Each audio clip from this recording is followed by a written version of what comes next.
Estamos iniciando un programa más de High Perfo Deportes, hoy con la presencia de Gabriel Azcárate, jugador de rugby, quien nos va a contar un poquitito su historial deportivo, pero la idea de hoy en este programa no es contar Gabriel Azcárate jugador, sino Gabriel Azcárate en su nuevo rol como entrenador y director deportivo. Hola Gabriel, ¿cómo andás? Hola, muchas gracias por la invitación, contento de estar aquí. Bueno, gracias. Un tiempito en el receso acá en Tucumán, pero bueno, contanos un poco a modo de entrar, hoy vamos a hablar no del Gabriel Azcárate jugador, sino en esta nueva faceta que ya contaremos. Contanos una breve reseña histórica de tu historial deportivo, valga la redundancia. Bueno, yo vengo de una familia del ambiente ya del rugby, obviamente de natación y gimnasia, que es mi club de acá de Tucumán. He comenzado desde muy chiquito, a los 3 años ya estaba jugando mini rugby, se llamaba en esa época. Eso te delata la edad un poco. Me delata la edad, blanco y negro. Sí. No, y bueno, nada, después, como siempre cuento, creo que la carrera que hice o que he tenido la suerte de hacer ha ido muy de la mano con el disfrute y con que mi familia me haya dado esa... Que lo viva con naturalidad, sin presiones, que sea un momento de disfrute, ir a mi club, disfrutar de mis amigos. Soy una persona que me gustan mucho todos los deportes y también eso creo que ha sido un beneficio que mi familia, que mi vieja sobre todo, me haya llevado a todos los deportes que había acá en Tucumán. He jugado al fútbol y el rugby hasta los 15 años más o menos, que era cuando tenía que tomar una decisión de elegir uno u otro. Y bueno, siempre cuento que después de elegir, de escoger el rugby como mi deporte, a los 16, 17 me he ido dando cuenta o me hicieron ver que podía de una u otra manera resaltar sobre el resto y nada, he empezado a poner un poco más de foco en mi cuerpo, en la alimentación, en entrenar un poco más de calidad y es cuando han empezado a aparecer los seleccionados. Que desde los 17 años que bueno, tuve la posibilidad de jugar en todos los seleccionados juveniles de Tucumán, en todos los seleccionados juveniles de Argentina y después también en todos los mayores de Tucumán y de Argentina, tanto Seven como Pumas. Así que bueno, eso va a ir. ¿Y tu rodaje internacional por qué países? Jugué en Escocia 2 años, jugué en Francia y pasé por Paraguay, por la franquicia unos meses hasta que nos tocó pandemia. Y terminé mi carrera en Portugal. Me decías anteriormente, hoy la idea es no contar el Gabriel Azcárate jugador, sino en esta fase nueva de entrenador y hoy manager, coordinador deportivo, que has vivido el deporte a una intensidad tan extrema, tan máxima, bien dicho, que la transición esta no te costó. Contanos un poco eso que hablábamos detrás de cámara hace un rato. Sí, eso ha sido una sorpresa para mí porque uno tiene esos miedos, muchas veces... ve cómo le va a cada ex jugador o cómo es el post. Y la verdad que lo venía analizando un montón antes de terminar mi carrera porque no tenía muy claro hacia dónde iba a ir. Pero bueno, he tenido la suerte primero de no quedarme con nada dentro como jugador y después encontrar la carrera de director deportivo, que no la conocía mucho. Y por hacer un curso me terminó llevando a hacer una pequeña carrera en España, donde conocí algo que me volvió loco, me abrió la cabeza para todos lados. Y tuve la suerte de hacer de director deportivo 1 año en Cascais, después de ser jugador. Que eso hizo también que no extrañe mucho el entrar a una cancha como jugador, sino disfrutar y capacitarme desde otro lado para intentar ser bueno en otra cosa, ¿no? Uno siempre quiere intentar ser como... protagonista o bueno en algo que hace y sentía que nada, como que tenía que empezar de cero y después bueno, empecé con todo esto de entrenador que también una pasión que no sabía que la tenía adentro y hoy en día lo disfruto un montón e intento aprender todo el tiempo y capacitarme para eso, ¿no? Así que nada, como que el duelo de dejar de ser jugador no lo sentí tanto, espero que no me aparezca en algún momento, pero no, la verdad que no lo extraño.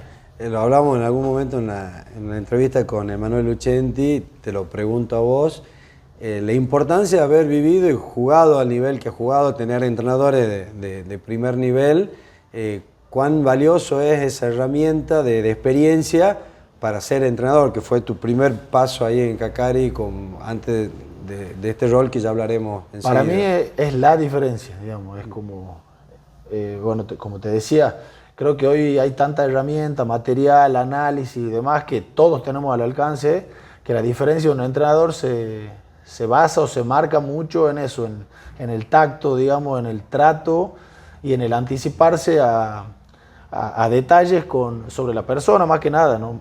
Más que con el jugador.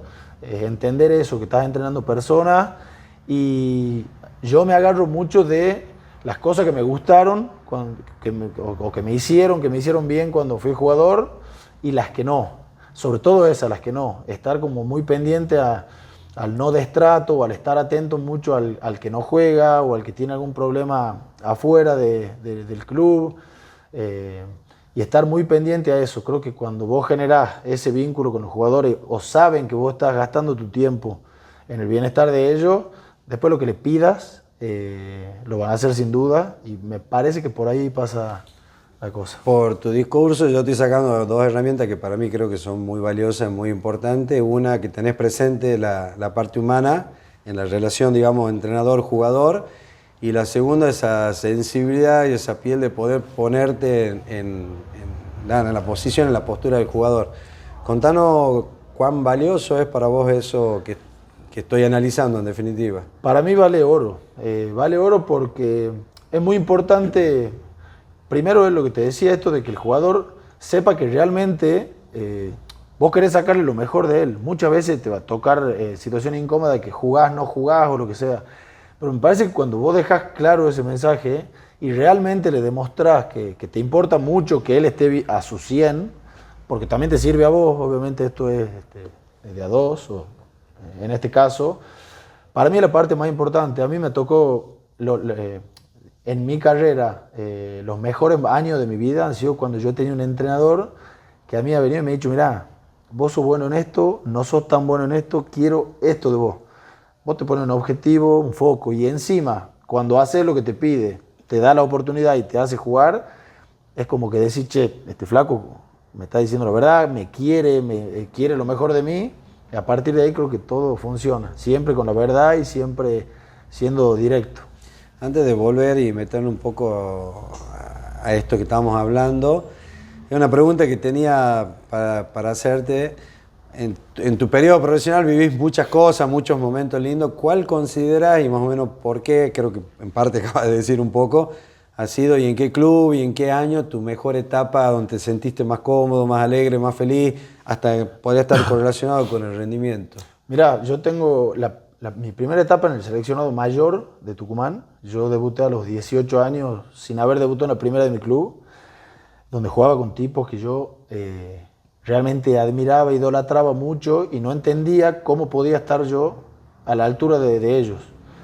Y sentía que estaba en un nivel donde todo podía, me sentía con todas las condiciones y capacidades, y lo disfrutaba muchísimo, que creo que iba de la mano con eso, ¿no? Iba contento. Yo tenía hambre, quería estar, quería ser parte, quería pertenecer. Esa etapa no me la olvido más. Y después Pampas, 2011, que salimos campeones con un equipo increíble, con un staff de lujo, con el Huevo, que para mí es sin duda alguien a quien yo admiro, y me gusta mucho su manera de entrenar y de esto que estamos hablando, del trato. Sí. Que también sentía que todo funcionaba, que todo estaba bien, que amaba lo que estaba haciendo. Eso me lleva a jugar en los Pumas y me lleva a firmar con Glasgow Warriors, que era un equipo también elite. Y después de esos 2-3 años es cuando empieza mi cabeza a trabajar diferente, no estaba tan contento con algunas cosas, me aparecen lesiones, el cuerpo empieza a hablar, y ahí ya cuando sentís que estás trabajando y no haciendo lo que te gusta. Pero bueno, te lo marcaba el Huevo, porque tengo algunas anécdotas que a mí me han marcado mucho como jugador, y hoy empiezo con un staff, con un grupo de trabajo, y me sale natural hacer estas cosas que me hacía el Huevo, por lo menos que me pasó a mí con él, que fueron espectaculares. Sí, bueno, eso creo que por ahí esa transición a un país con otro idioma, con otra cultura, donde se vive el deporte, como acaba de decir, más como un trabajo y no con esa pasión, con ese vínculo que se vive en la Argentina. Bueno, es parte de lo que acaba de explicar, ¿no? Sí, Cómo se vive en Inglaterra y en Francia, a diferencia de profesionalismo acá en Argentina. En realidad yo creo que la diferencia la marca el que tiene la capacidad de adaptarse a las culturas, a la soledad, al desarraigo. Hay muchos jugadores cracks que los sacas de acá y nada, empiezan las lesiones, empiezan un montón de cosas que deja de funcionar. Los sacas de su zona de confort.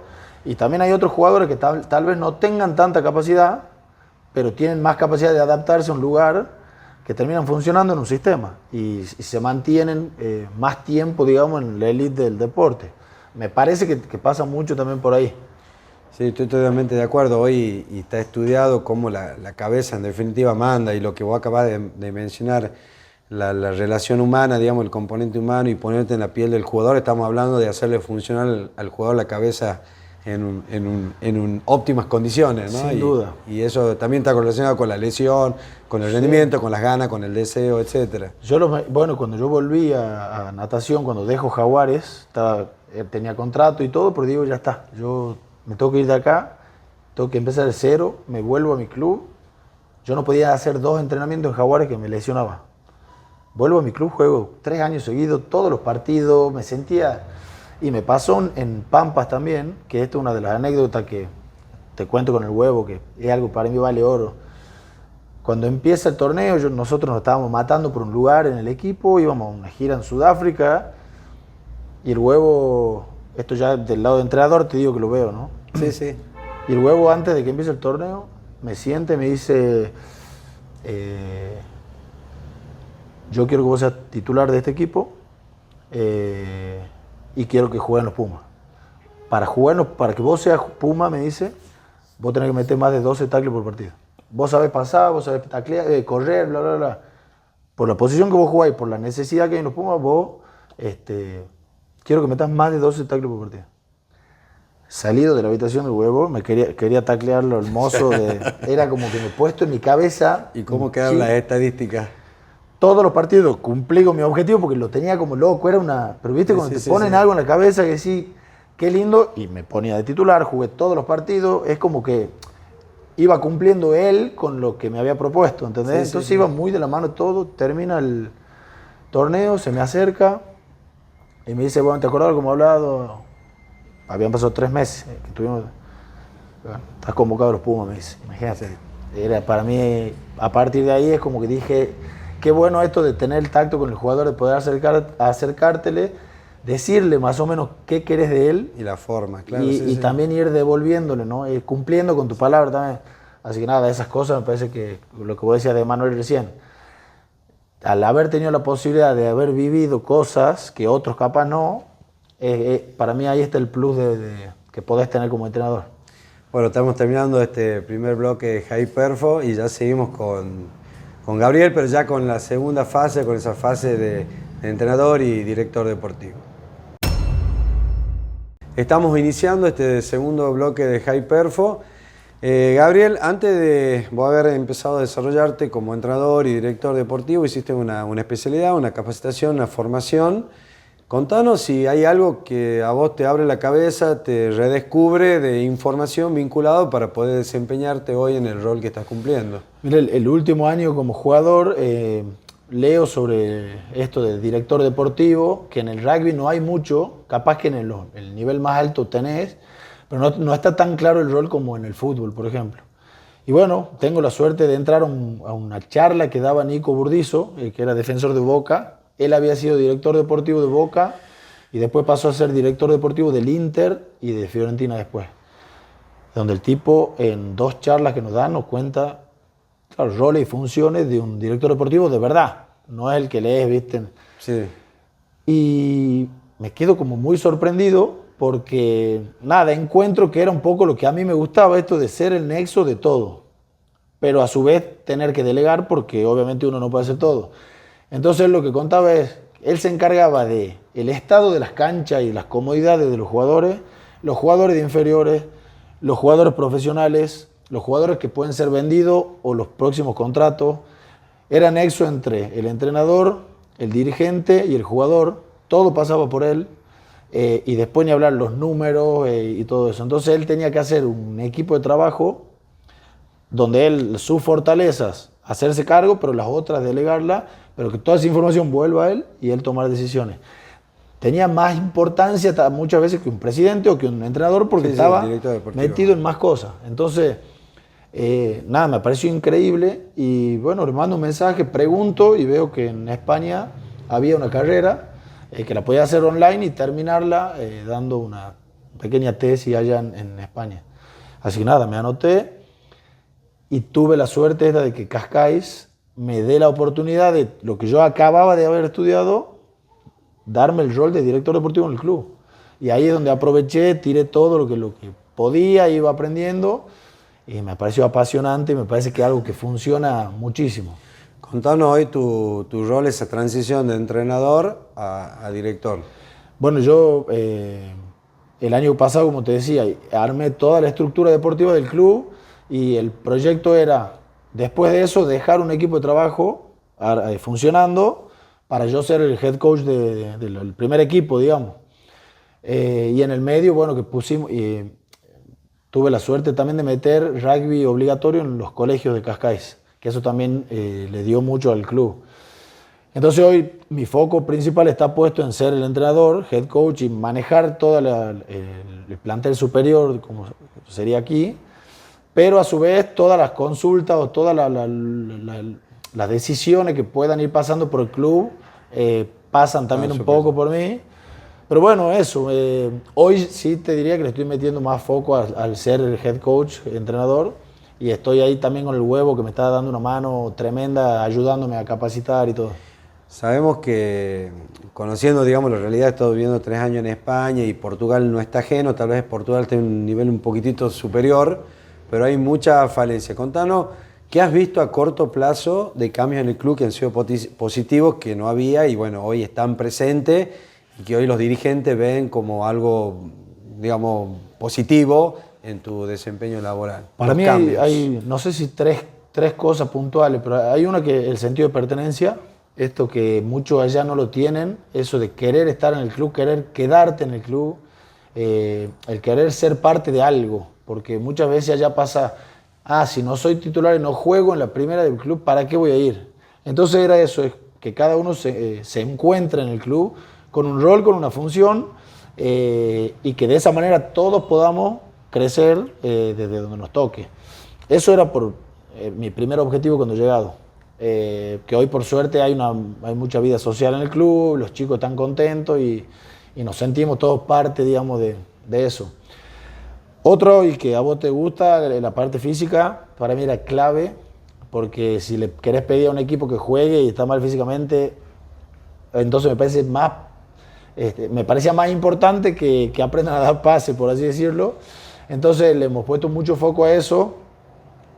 Hay muchísimo por crecer, sí, está pero claro. ya generando el hábito de que los jugadores sientan que realmente es importante estar bien físicamente, que necesiten del gimnasio, que necesiten del profesional que realmente los cuide, los capacite, los entrene bien. Antes les daba igual capaz esto de quién lo entrena y cómo. O hacer pesa o no hacer pesa, porque es una realidad tal cual. De estos países. Claro. Entonces generar eso a nosotros nos da un cambio, porque hoy Cascais es un equipo muy físico. Entonces la gente habla de que Cascais es un equipo físico, ellos lo escuchan, les gusta, por ende es una bola, ya que el chiquito de 15 que escucha que Cascais es físico, ya tiene esa mentalidad de querer ser parte, ¿no?, de eso. Y por último, bueno, la parte de juego y demás, que teniendo muchos jugadores con muchas condiciones, pero no entrenaban calidad, creo que era el último detalle que le podíamos, te repito, hay muchísimo por hacer, sí, por supuesto. Pero creo que esos eran los 3 puntos que... A corto plazo, sí, digamos. Sí. Y esto, yo sé que lo hace un poco porque también lo hemos hablado. Hay una propuesta de que colabores con el huevo en la Federación Portuguesa, digamos, en la selección portuguesa, pero bueno, por una cuestión de tiempo, ¿no lo realizas o a qué se debe? Bueno, en realidad nosotros el año pasado había surgido una posibilidad que no se dio, y el staff que entró a Portugal es un staff de afuera, entonces como que no me llamaba tanto la atención perder tiempo de mi trabajo real, que es el club, para irme a dar una mano al principio en la federación. Entonces me quedé mucho con esto de poner, porque aparte al ser mi primer año, a mí no me sobra nada, al contrario, es como que el tiempo que tengo, como que necesito capacitarme, aprender, ¿viste? Es mucho prueba y error también. Y esto que hablábamos antes de darle tiempo a la persona, al jugador, al estar. Entonces, nada, con el huevo lo que hago hoy es estar como capacitando, que a mí me sirve muchísimo y me hace entender, yo utilizo mucho los métodos que usaba él como entrenador, porque la realidad es que no cambia nada. No. Puede haber forma y forma, pero entonces intento trasladar mucho eso a hoy yo como entrenador. Cuando hablamos, digamos, de los cambios, las transiciones en la Federación Portuguesa, hay algo que se está queriendo gestar que hace a la evolución de la Federación, ese Super 6 al final. Contanos un poco qué es lo que se está tratando de desarrollar. Mirá, como hablábamos esto de que, no sé si la palabra es como que está muy, no sé si virgen o cómo decirle a esto de que tiene mucho para crecer. Portugal, España, son tier 2 ellos, entonces están en pleno crecimiento. Hay muchas ideas y una de las ideas que tiramos ahora, que se le plantearon para este año, es agregar un torneo Super 6, el último de la época, que sea muy llamativo para los sponsors, llamativo para el torneo, porque pasa mucho que al haber tanto compromiso de selección de Portugal, te van sacando muchos jugadores. Entonces no logras tener un torneo que realmente jueguen todos los mejores y todos cuenten con los mejores, ¿no? Entonces la propuesta que hicimos ahora es terminar el año con los 6 mejores, un Super 6, donde entren buenos sponsors, la tele y demás, y ojalá en algún momento poder profesionalizarlo de alguna manera, que creo que es el camino para que puedan dar un salto más de calidad a los jugadores que viven en Portugal. Ya para terminar, bueno, algo que quieras comentar o decir o proponer, lo que sea, que se me haya pasado por alto, que vos consideres que sea importante, nada. No, en realidad a mí me gustó mucho cuando tocó el tema de la transición y me parece muy importante, o por lo menos yo lo vivo de esa manera, es no quedarse con todo lo que uno ha vivido o ha pasado, porque me parece que eso te estanca y te hace retroceder un montón. No solo en el deporte, sino en la vida. Uno no deja de buscar hacia dónde ir y deja de tener objetivos. Y yo creo que eso es algo que lo he ido viendo tanto en gente que yo admiraba mucho, que he tratado de metérmelo en la cabeza y como a uno le gusta ser protagonista o destacarse en algo, creo que urgente tenés que buscar algo que te apasione y meterle fuerte a eso. Como te decía, he encontrado algo que no sabía que me iba a gustar tanto y me encantaría ser el mejor en una de las cosas que haga, pero como nada, meterle foco a eso, a aprovechar la experiencia, capacitarme y nada, seguir disfrutándolo, porque es como que muchas veces agradezco esto de decir qué locura vivir de algo que no me ocupa a ti, o sea, que siento que no me levanto pensando si es lunes o como domingo. digo yo siempre, yo no trabajo, porque No trabajo. Hacer uno de esto es... No sé qué día es, no me importa y lo disfruto un montón, así que eso, nada, me parece que no sé si un buen mensaje, pero es la forma en la que yo he aprendido a disfrutar. Bueno, muchas gracias, Gabriel, siempre por venir, por compartir y por tu generosidad y bueno, mucha suerte en esta nueva etapa. Bueno, gracias y nos vemos por Portugal capaz. Si Dios quiere. Estamos terminando este programa de High Perfo Deportes con la presencia de Gabriel Azcárate, quien nos ha contado hoy no su rol de jugador, sino esa nueva etapa, esa nueva transición de entrenador, director deportivo, donde nos contó que no ha sufrido esa transición, ese duelo de dejar de jugar, ya que le apasiona hoy esta nueva etapa de director deportivo y entrenador.